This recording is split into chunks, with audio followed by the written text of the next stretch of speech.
Hi, welcome to it. It is DMac SMaK for Monday, September 8th, 2025. And it's a day of celebration because a win is a beautiful thing. DMac SMaK is brought to you by Journey Spice. Save 10% using the code 10Nuggets at Amazon.com. I love Journey Spice. It's right here next to me. No salt, no sugar, non GMO. Tastes great on absolutely everything. And if you want to use Journey Spice at its best, then simply click on this QR code, my friends, and you will see the land and the wonderful worlds of my great friends at Journey Spice. More on Journey Spice in just a little bit. But let's get to what happened with the Broncos and kind of CSU. They're wimps, but not in the traditional way that you would think of. It's winning imposter syndrome. Everybody knows UNC won that game. Everybody. And everybody knows the Broncos offense and Bo Nix played lousy. When you win and you know you probably shouldn't have won, you sort of have an aura of, well, winning imposter syndrome. Not on the defense for the Broncos and probably not for all elements of the CSU football team, but overall, the vibe after the game was, well, we kind of got away with one. And they did. Bo Nix had possibly the worst game that he's ever had. Hopefully, it's the worst game he'll have all this year. And the defense was spectacular. Here is Sean Payton talking about the game in general in terms of what happened, and just note the tone. Obviously, good win to pull out at home. Opening weekend, there's so many different things that can go into that first game. It's a game that involves some adjustments, maybe more than normal. I thought our defense was outstanding in the second half, and then offensively, the key was us being able to stick with the run game and get that going in the second half. And that was a big reason why the turnovers didn't bite us, because we obviously lost the turnover battle, but we only gave up 3 points off those turnovers. So there'll be a lot for us to correct and work on. Looking at the film tomorrow, and then we'll get ready. But I think tomorrow in our league is extremely important. These next 3 or 4 Mondays, and how quickly we can accelerate the learning curve, make the corrections. It'll be critical. Any questions? Yeah. What did you think of Bo Nix, basically? And Nick Rothschild of Channel 7 asked about Bo Nix' growth, and we'll get to that in a second. 25 of 40 for 176 yards, 4.4 yards per pass, a touchdown, really nice touchdown. And we'll get to the end of the half dramatics in just a little bit, but 2 interceptions, only sacked once, but also fumbled, which is highly unusual. First fumble that Bo Nix has given up since Auburn, of all places, and a QBR of 19.2, a quarterback rating of 60.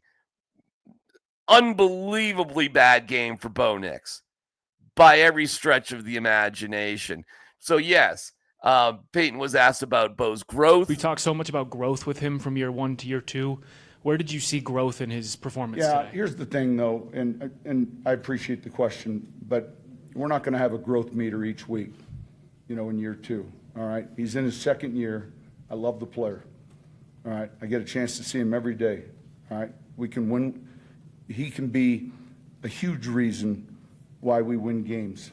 And so we're not going to have that weekly meter. And so that's the first refused growth meter in week 1. That's crazy. Anybody else? Yeah, too, right? That's funny, man. We're not going to do this shit. We're not going to do it. We have higher expectations for Bo. Meanwhile, it's pretty funny. Bo came out and talked about his growth. Got a lot to learn from, got a lot to grow from, which is good. It's first game of the season. You're going to have some hiccups. But, I just starts with me. I got to do a much better job, play better. Feel like I'm always going to say that. And then, they'll follow. They'll continue to play well. And then our defense is going to do that all year. So I'm excited. Thank you. Yeah, Bo's not excited. Bo was a little bit late to get out. Made sure that he was fully changed and gathered his thoughts. And it was a lousy game for Bo Nix, period. I mean, the defense was unbelievable, okay? The defense was unbelievable. They set franchise records for fewest yards allowed in a season opener, 133. Fewest first downs allowed in an opener, 7. They had 6 different players with the sack, ties the second most in the single-game team history. They had... The Titans foolishly, after the muff of Mims, were in prime field goal position. A couple sacks put them out of field goal position. The defense had the Titans offense for, I think, like -2 yards in the second half. Now, that was hell because the Titans couldn't catch a cold. And look at Cam Ward's dad. He was upset with it. I mean, do you blame him? So they hurt themselves too. But the Broncos defense was extraordinary. In fact, that is a big reason why Sean Payton decided to go for it on 4th and 8. I liked this call. I understand why people may be critical of it. And Mims was open. Cortland Sutton was wide open. Sean Payton on that play. So you ready? We had plenty of time to think about it. We're playing great defense. Kick block, is a scoop, and it's one thing, it's a 54-yard field goal. I don't think we're going to punt it. And I felt strongly, I had to play. And, we knew they would be in a cover 0 look. I want to see the protection. And we got the look we were expecting. We'll see the film, but, I've got plenty of confidence in the distance relative to the kick, but the way we're playing defensively, you have to look at,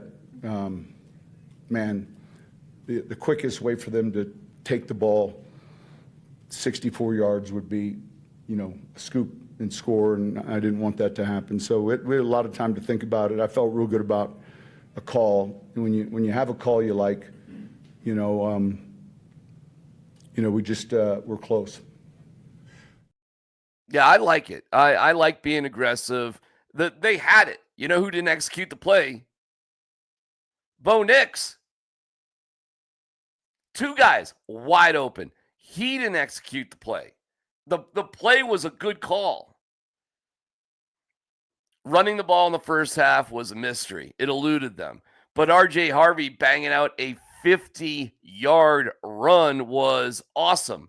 J.K. Dobbins sticking in the end zone on a run was awesome.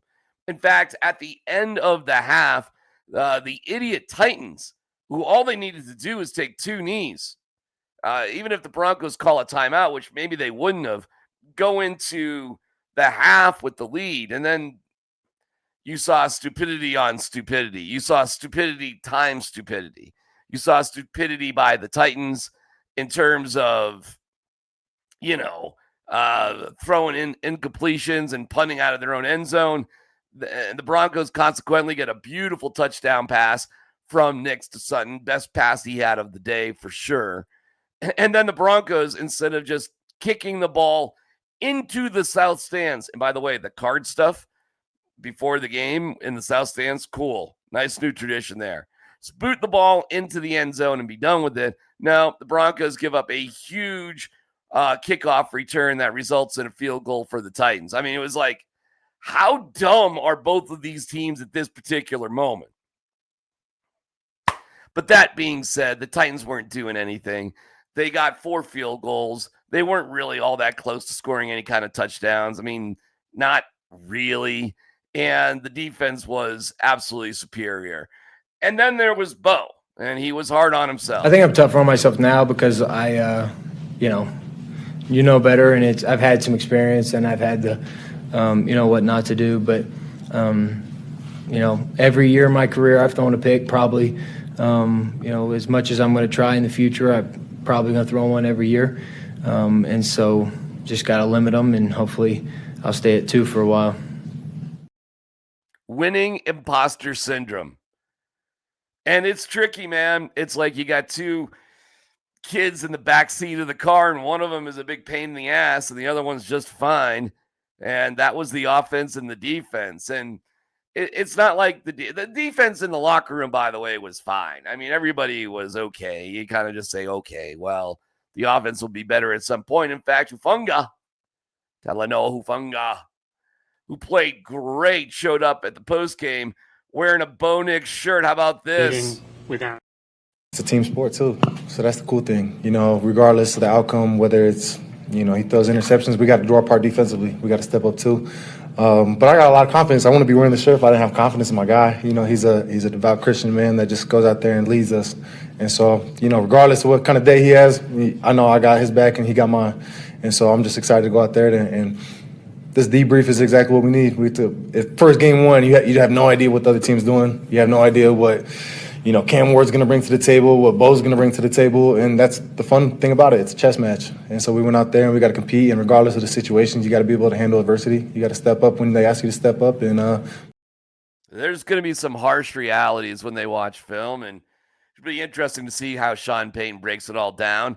He may be death gripping a steering wheel at a Chinese restaurant. I don't know. But this one was relatively simple, in all honesty. The defense played great against a rookie quarterback who was all right.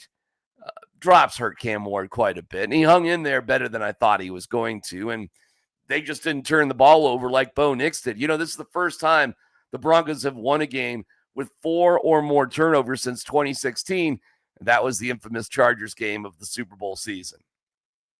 So they got away with one. You shouldn't win games turning the ball over 4 times. Winning imposter syndrome. But a win is a beautiful thing.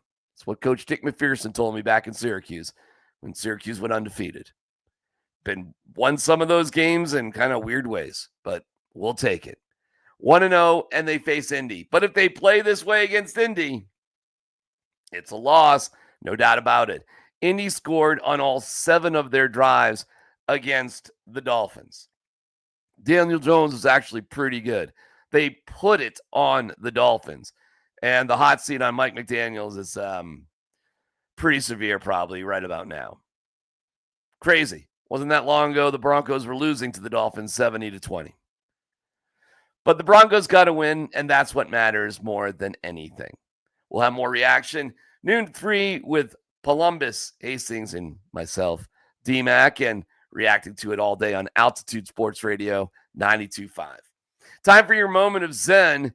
And I don't know what to say about my guy, Justin Fields. I do love Justin Fields, and I thought he played great, but Justin Fields cannot catch a break. Even when he plays well, he cannot seem to be on a team that plays defense, different than Bo Nix. And so the Steelers with Aaron Rodgers win. But Aaron Rodgers is a weasel turd. Ain't no doubt about it. We'll see how the Steelers do. They have plenty of their issues as well. But here's your moment of zen, where petty Aaron Rodgers proves again that he's the weasel turd of all weasel turds. With Aaron Glenn on McAfee a few months ago. Beating him, is there significance in that, since he basically told you to your face that he didn't think you were right for that team? Yes, that's what he did. So there's significance in beating him for you? I was happy to beat everybody associated with the Jets. Okay. What a great guy. You know what would make him feel better? A helping heapful portion of Journey Spice. There's a world of flavor out there, and to find it, you have to take the journey. Journey Spice Company handcrafts the most premium spice and seasoning blends that have no sugar, no salt, are certified USDA organic, non-GMO, vegan-friendly, and always planet-friendly. You are going to love serving amazingly delicious creations while knowing you helped reduce single-use plastics. Make sure to search for Journey Spice Company on Amazon today. you, Journey Spice. Love you. Thanks for watching DMac SMaK. Back at it with the new DMac SMaK tomorrow morning at 9 a.m. It's Altitude Sports Radio 92.5. Make sure you like and subscribe and kick today in the teeth.